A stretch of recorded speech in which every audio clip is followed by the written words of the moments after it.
Okay, this video is to do with states of internal conflict, confusion, denial, just within people, within the so-called freedom movement. And you'll see, hopefully, the amount of videos I've done that there actually isn't a freedom movement, because I would really like the way Mark Passio puts it.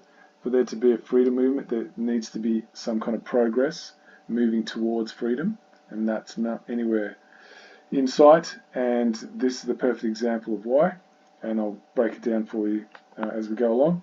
So without any further ado, let's get stuck into it with just a bit of Mark Passio talking about these false ideologies that people hold.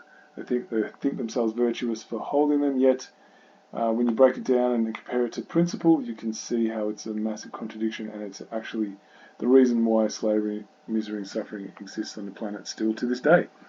And if we don't start being honest with ourselves, it's going to continue. Based upon a false belief that you still hold.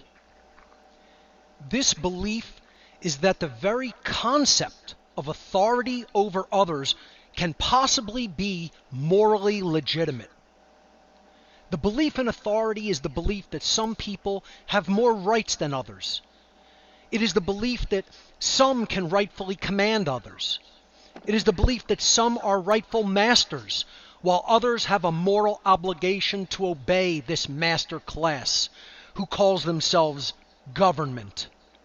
By any true definition, what this really is slavery, if we are being honest with ourselves. And if we are truly being honest with ourselves, the belief in the moral legitimacy of authority is the belief that slavery is morally legitimate. This belief is the real virus. And this belief is what has morally infected the overwhelmingly vast majority of the human population, including most of you here today. For the past 15 years, I've been doing nothing else but trying to teach people true morality. The actual, real, definitive, and objective difference between morally right thought and action versus morally wrong thought and action. And based upon what I'm seeing in the world today, I've had little to no success, because most people still believe in the authority of government with religious fervor. Not only is the belief in the moral legitimacy of government a false religion, which is antithetical to true morality. Just before I go on with this, now just have a look at this. Like, there's a bunch of people, right, just as you're observing it, standing around staring at someone scribbling on some paper with a wax seal on it or something like that. Now, if you think about it just from a logical, rational point of view, and it's got flags and, iconography, etc., whatever that's supposed to mean, it's still just people scribbling something on paper. Yet then, after this happens, this becomes something that it's like your moral duty and obligation to follow. And think about the madness of that, because you'd never accept it if some random stranger you've never met, without all the iconography, etc., and the clothing and the ideas, did the same. You just wouldn't. So why would you accept it under these terms? This is about starting to stretch your mind past the way it's been programmed. That's what the point of this is. A lot of people, far too many, take this as a criticism, as if it's criticizing an individual. That's the tragedy of where people's consciousness is, unfortunately, is they're still stuck in that space that if you highlight something about what people are doing that's in contradiction to what they're really seeking, that's immediately a criticism, as opposed to a learning opportunity. That's just the sad state of affairs, I'm afraid, because that's what I cop heaps of every time I highlight contradictions. Anyway, let's listen to Mark. But the belief in authority in general is the textbook definition of a cult. Now, before he goes and explains a cult, this is a great slide here. I love this slide. It says, and this is from James Madison. I think he's one of the founding fathers that some people think is an amazing thing to be. If men were angels, no government would be necessary, right? So that you hold that, right? So that's that fundamental belief that we are all born evil, right? That we are a defective race. That's the fundamental belief, right? There's your mind trick right there. But anyway, let's use that rationale and look what Marx says. Since humans aren't angels, none are fit to rule. So See the contradictions, how easy it is to actually spot them when you actually work off principle. So this is what's really important. It's about learning how to discern the difference between fact and fiction, but how can you do it if you don't understand principle? That's what all these videos are always about, nothing else. And that's the real tragic part. Very few people that comment are actually able to identify that's what they're about. So now I'm spelling it out, and I'm willing to bet they still won't get it, even though I'm telling you. All right, let's move on. A cult is formed when adherents to a false belief system become physically dangerous to those who do not adhere to its sick beliefs by conducting and condoning violence and coercion against the non-believers. Now, just quickly, when I've done videos exposing Bosi, all his cult members come and do that. They come and attack. They do character assassinations. They call me a lefty, like I'm some kind of government lover, or I've had a ton of shots, like whatever the stereotypical tropes there are, like a paedophile protector. I get all kinds of stuff, right? Just for exposing people against principle. So that's how you know that they're in a cult, because they're using a form of violence, right? Like that hating on someone because they're exposing something they don't want to face, right? So that's how, and then they go, why are you calling me a cult member? It's because they don't even understand what the word means. So if you're watching this and you're a Bosi lover, here it is. It's there being defined for you right now.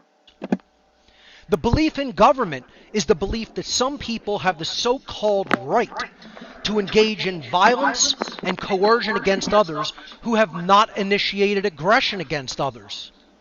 The very belief of condoning such an immoral condition makes someone a bad person. Yes, it does. Now, before we go too crazy, he's going the adversarial route by just shoving it in your face about you're good or bad. I'm going to request that you take another slant on this and look at it from the position of, are the actions you're choosing in alignment with your life values? If you believe in a system where there is a small number of people that get to decide what is right and what is wrong, and they use force to make sure that you adhere to it, is that in alignment with your actual life values, right? I'm going to come at it from that position. So when you hear the word good person, bad person, look at it as, when he's saying bad, are you living in alignment with your life values? And if you are not, are you taking responsibility for the consequences of that? If you look at it like that, you'll get more out of it, because he's going to shove it down your throat. So here we go, more of the insistence. However, I'm giving you another perspective to work from now. Let me repeat that. The very belief or condoning of such an immoral condition, the slavery of government, makes someone a bad person. Yes, it does. The very belief or condoning of such an immoral condition, as believing in the moral legitimacy of authority and government, makes someone a bad person. Yes, it does. Now, the reason why I chose this actual specific video is because we're going to watch Darren now say those words about a good person, just so we can see the contrast, alrighty? So here we go.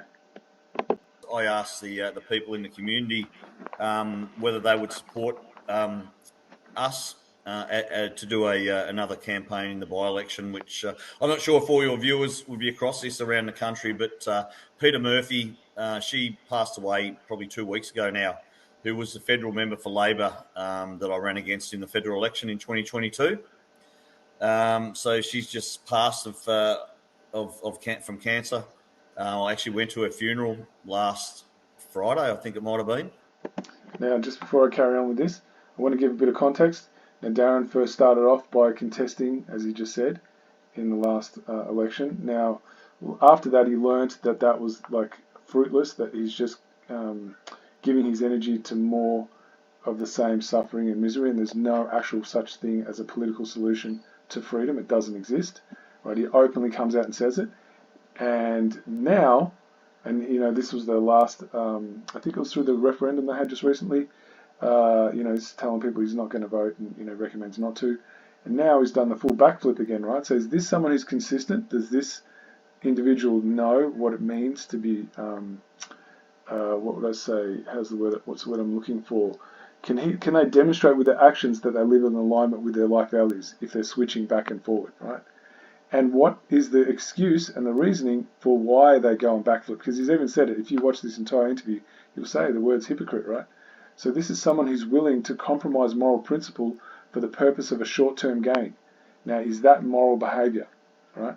And what does that set up when you do that and when you justify that there's times when it's needed, right? The necessary evil. You know how people say that? You know, there's such a thing as a necessary evil. We've got to choose between two evils, all that kind of stuff. And we're going to hear about that later, so just remember I said that. Anyway, he's going to talk about this particular woman who was a politician. He's going to mention that she was a good person. It was the same day as we had the kind of Christmas party at my place, our third Christmas party breakup. And it was an intriguing day because I got to see the human side of politics, and this woman was actually an absolute beast. And I have total respect for the way she's led her life and her tenacity and everything about her. I was going to say, apart from her politics, right?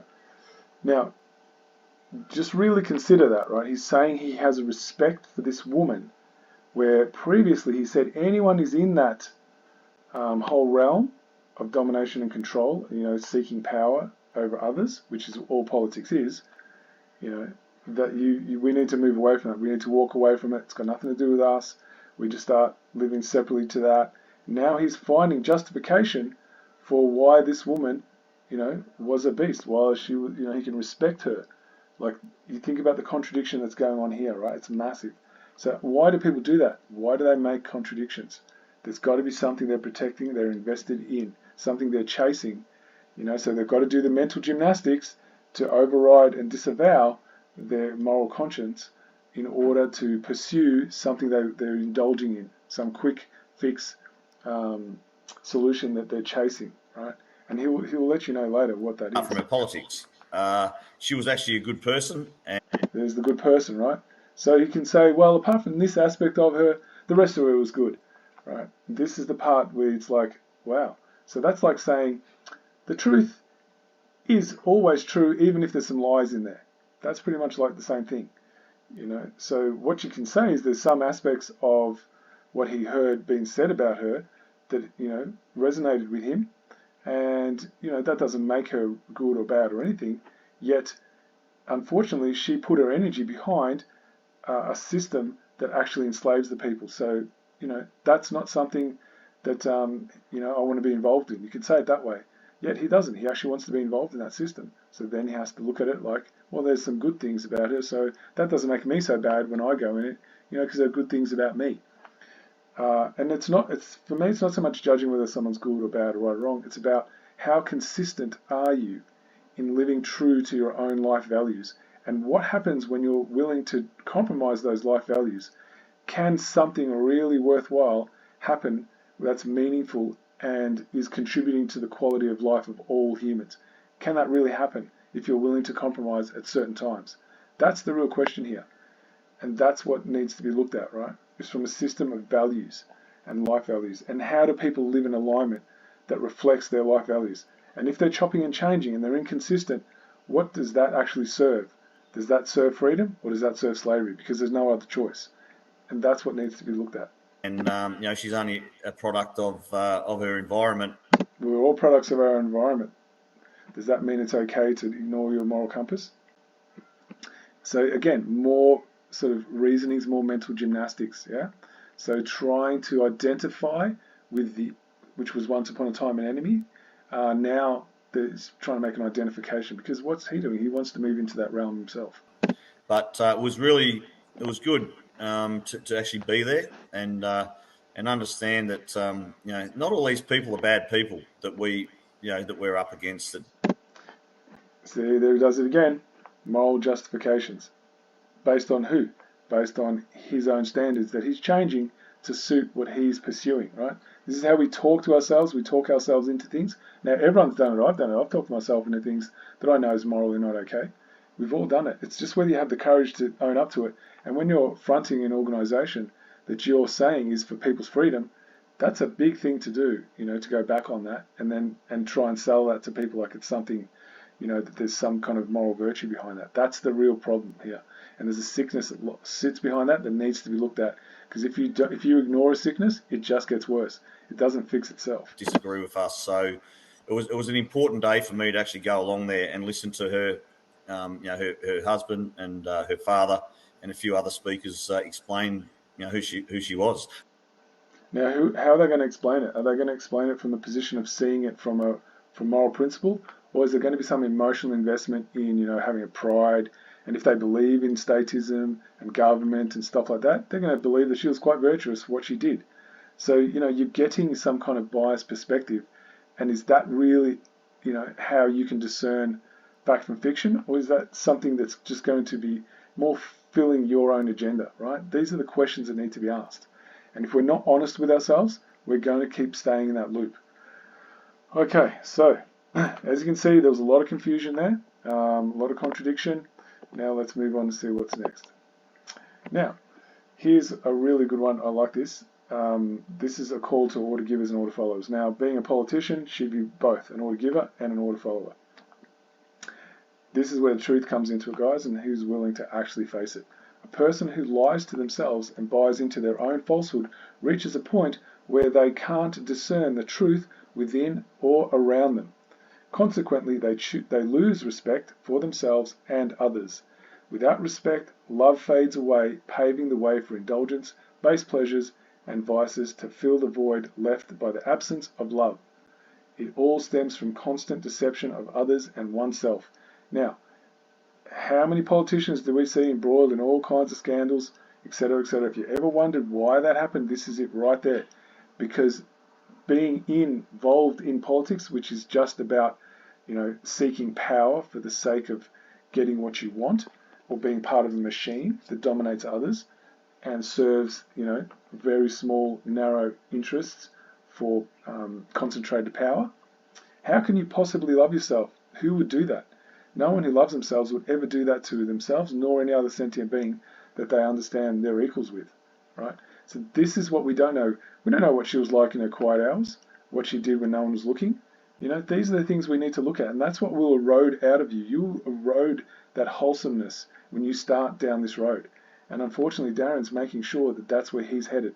And like, I've spoken to him, so I know. He's even told me he used to be hedonistic when he was younger. It was all about him. So those traits don't leave that quickly, right? So unfortunately, it's starting to that temptation's starting to come forward again. That taste of power is coming out, and then you can see those patterns are starting to reignite, right? So this was only temporary for this guy, unfortunately, and that's the sad part. So it's all the people who are following and think that this is a wholesome organization. This is just a warning sign, right? It's up to you whether you want to see it or not. No one can make you. You see, most people here today want to end the lockdowns because the lockdowns affect them personally. But if actually given the chance, they would have government coerce others in whatever ways they want. If they held its reins, if they held that kind of power in their hands, then it would be a different story. Most people don't want to dismantle the very apparatus of government. They want to control it. They want to wield it. And they wrongly believe they can control such an immoral institution. That is one of the primary reasons why you cannot be a truly good person and support and believe in the moral legitimacy of government. Really critical, guys. That's the real hidden truth here, is that no one really had an issue with government up until they personally started suffering, right? And that's been the case the whole time. You had all your little fringe issues that people were bitching about, about how government sucks, but all in all, they sort of able to tolerate it and they still paid into it until it got real extreme in your face, right? And then they started going, hang on a second, but it's not understanding the fact that the whole structure is bent and, and it's like, what's the word, structural violence. It's not about that. It's just about, no, we just need to put different people in there, and just fix a few things and tweak a few things. No. As soon as you make one individual have more rights than anyone else, and as soon as you allow that through these rituals and cult, like cult ideologies, etc., right? You have made sure there's a power differential and it will rot the soul, and this is just inevitable. It'll be right back to where it was. That's what's never been looked at properly. All these regime changes that's happened in the past, they're still fueled by the same structure. The structure never changed. That's what needs to be understood.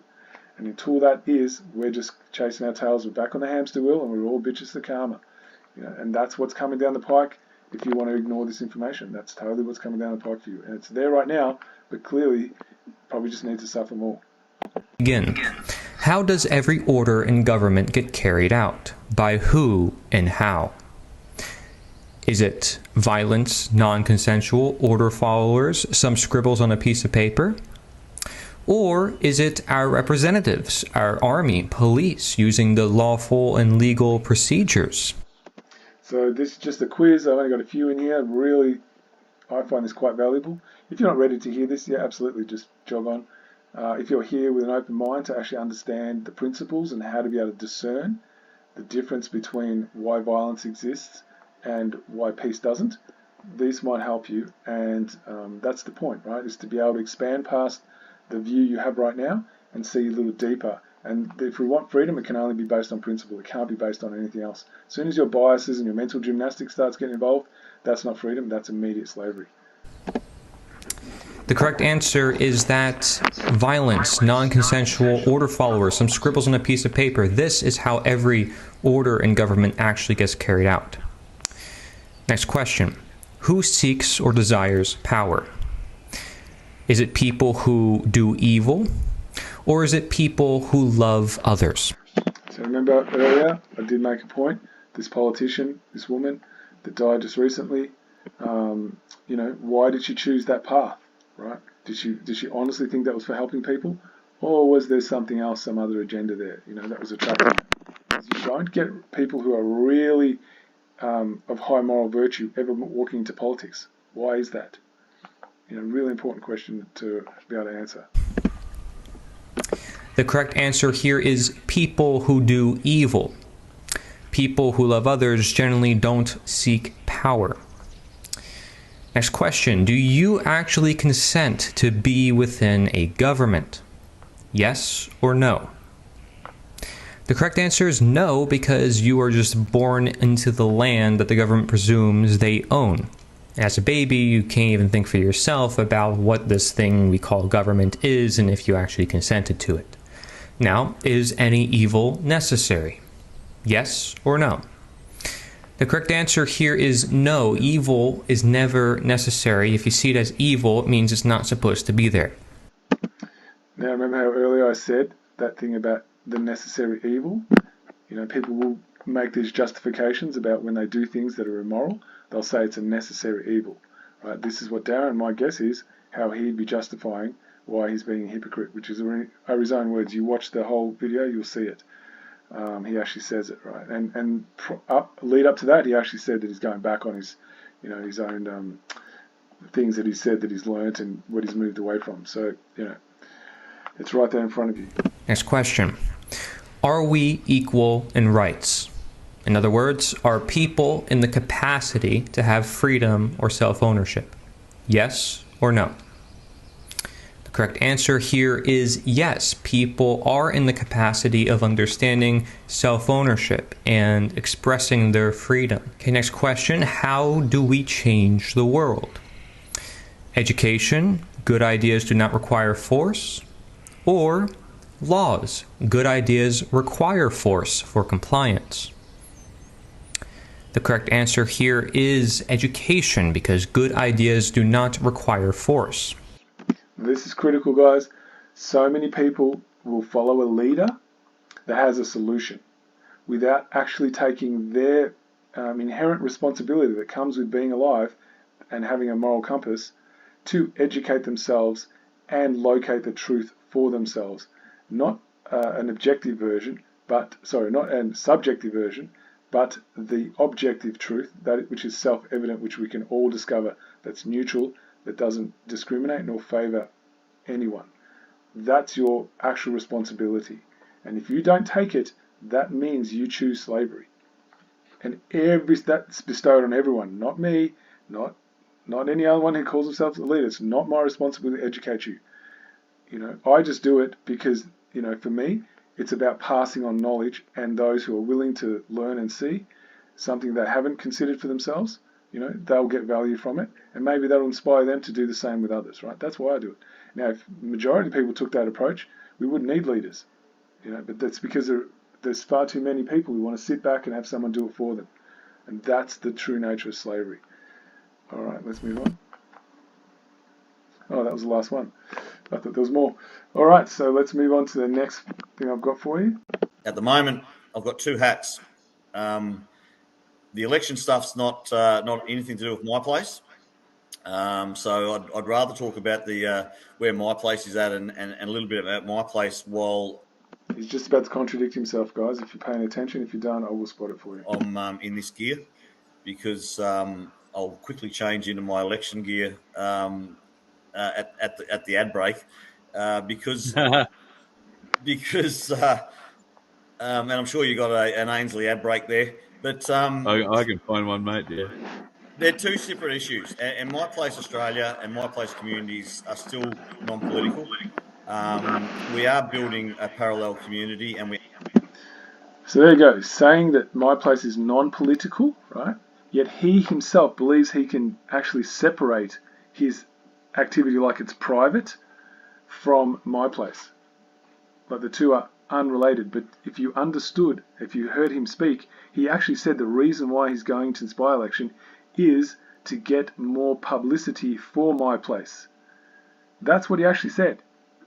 So there you have a massive contradiction right there. His actual motivation for doing this is to get more publicity for My Place and get more people on board. Now, is that not an act of self-indulgence to the highest degree? That's how it seems to me. Yet, again, mental gymnastics, finding a way to reason out of it using, it's not logic, but using some kind of mental mind tricks to try and, justify it, right? That this is actually a doable thing, and you can split the two. That one doesn't have anything to do with the other. It's just like when a policy enforcement agent, right? Those people that carry badges and weapons that terrorize the population and shake them down and cause irreparable trauma. They'll say it's not personal, mate. Because I've actually spoken to him. I said, are you a moral man? He goes, I'm not answering that personal question. And of course it's personal. You make a personal decision to follow an order. Absolutely, it's personal. Everything you do is personal. So there's nothing you cannot separate from yourself. You're not like a whole bunch of people. You're one individual who's integrated in everything. And everything in life is interconnected. Nothing is isolated. If you don't understand those principles, then you are lying to yourself. Now, we saw what happens to people that lie. I put the slide up earlier. All right, so this is all about lying to yourself, living in contradiction. So let's listen on. Building an infrastructure, and we've got our own Facebook now on a private server that people are joining up to with Unity Hub. And we've got about 500 people on there now, or close to, so it's starting to grow. We're going to really start marketing next year. We've got to get an app to make it a lot easier for people. They can download an app on their phone. So it'll be like a Facebook app that will take you straight to Unity Hub. That's going to cost about 10 or 11 grand. So for those people, wondering about where the money goes for subscriptions and all the rest of it, it's costing us $600 a month to keep the servers going, the binary lane, the buddy boss, and all the stuff that we've had that running for 6 months now. And so we're trying to develop a new system for people to get off the Zuckerberg Facebook and all the other cabal-led kind of platforms. And be in the private, away from the prying eyes, and so this takes money to build these kind of this infrastructure and the economy that we're also trying to build within My Place communities. The business networks, the business hubs, which My Place Gold Coast about 180 now, local businesses. So here he is, believes you can build a parallel system while you're being immoral, right? That's what he actually believes. And, thinking that, there's this thing such as living in the private. No, you can't get away from this entire structure while immorality runs the show. You just can't. It's not possible. Until you understand that, you're going to remain enslaved. So, anyway, there's the idea of thinking you can, create something separate to the criminal structure, yet you are using immoral mechanisms and ways of seeing the world to do it. Like, what different what's going to come out of that different?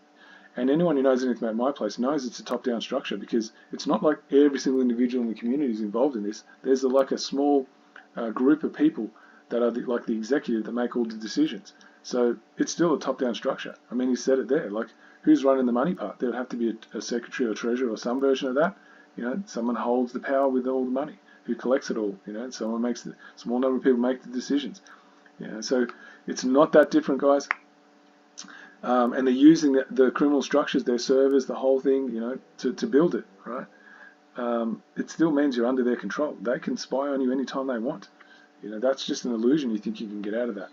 You know, this is way deeper than just your immediate, you know, I guess physical and psychological comforts. And that's all that's being sold here. In reality, there's going to be no significant changes. That's the tragedy of this whole thing. Now, Mark's going to explain it. But first, I'm going to go show you just how natural law works really quickly. Now, let's look at this middle one here. So, as you can see, Darren's in confusion, right?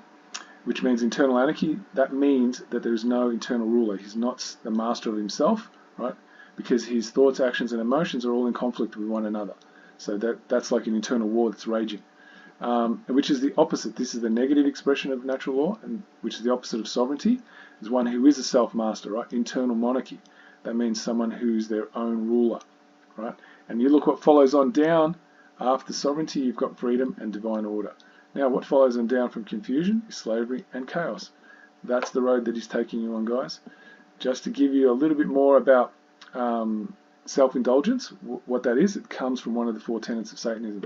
Now, before all you start flipping out, Satan means that it's some kind of beast with horns and a tail and lives in hell with its fire and all that kind of stuff.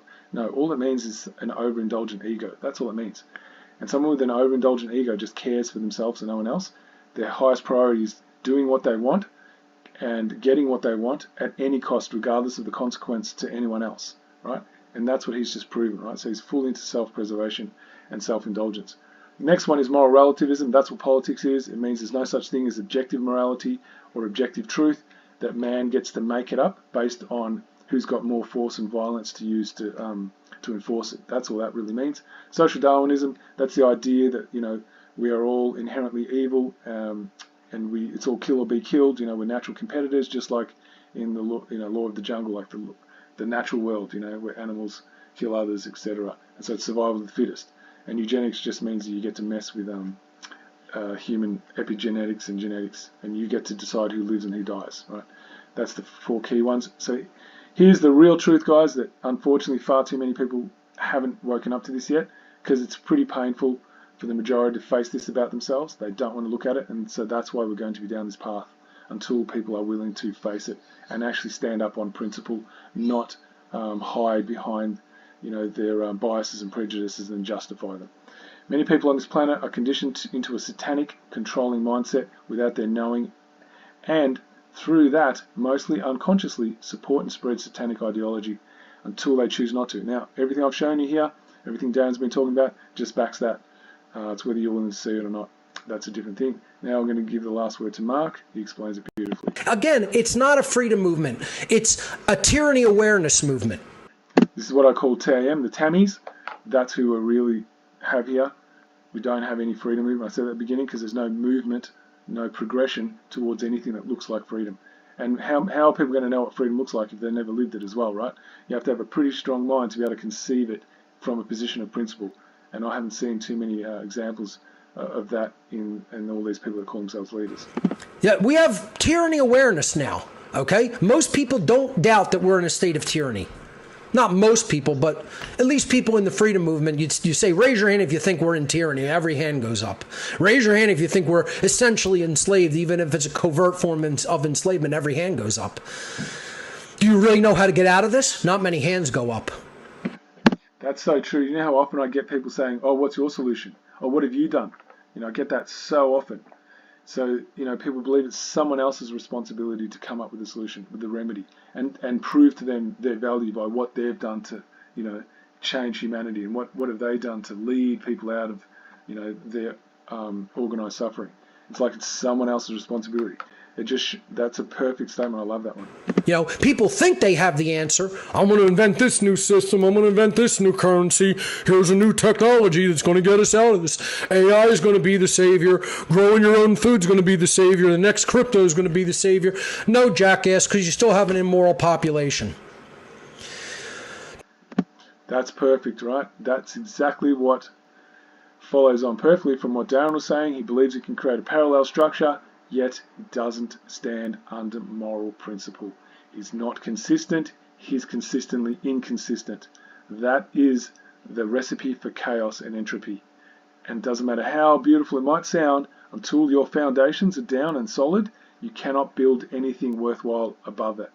And that's where this place is going. So my place is taking people back to where we all started. Tyranny's still going to come and find and destroy all those systems because you didn't teach people morality first. And even if you want to say you want to do it simultaneously, you got to make it an 80-20 energy split. How many people are doing that? How many people do you know out in the world? You yourself, do you know? Or that are you doing this? 80% of all energy that you expend is to teach people objective morality and natural law. Now, all the My Place people watching, how much of your time is actually spent learning what that actually is? Where do you put your energy? That's the, are you looking at the fast, quick solutions of just, get the parallel society? Do you even know what moral principle is? And how do you display it on a day-to-day basis within your actual, intimate relationships? I'm willing to bet there's very few people who even, practice objective morality in their intimate relationships. And if you can't do it in your intimate relationships, how on earth are you going to be able to do it with all other kind of relationships? That's the massive question. So until you're willing to clean that up, what do you think can come out of that that's going to be helpful to the whole species? And to turn them from an immoral human being into a moral human being. To assist in them turning themselves from an immoral person to a moral person by an act of their will. Are you putting 80% of your energy into that? Of all the things that you do in life, is 80% directed toward that goal? How many people could say that? If you do 20% in other areas and 80% that type of moral education, we'd win. We would win. There you have it, guys. That's what's required. If you want to deny it, we're still back on the treadmill. The sad part is that for every single denier of objective truth, all those that see it and are fighting as hard as they can, we get dragged down with you. So you think you know what suffering is? Come stand on this side of the fence. Okay, so if you're looking to find some kind of guidance about moral principle and that there is actually a structure in place that was built on moral principle, where the system of governance, which just means system of public servants and administration of how services will be delivered to the people equitably in order to advance the quality of all lives equally. This site has got plenty on it. I'm just going to quickly, I'm not going to go too much into it because I've done plenty of other videos about that. But here we go, it's already standing on principle. You can see that, unifying our community. It talks about the 1901 Australia Crime Punishment Manifesto, which is the 1901 Commonwealth of Australia Constitution. So it talks about why that's a fraud and how that's just more enslavement. And then you've got participate in our police letter campaign. If you want to do that, you can click on that, take you right there, subscribe to the mailing list. As you go back up here, you can see all the different places you can look into. And so anyway, that's for you to discover in your own time, but just giving you a resource, it's magnacarta1215.com. There you go.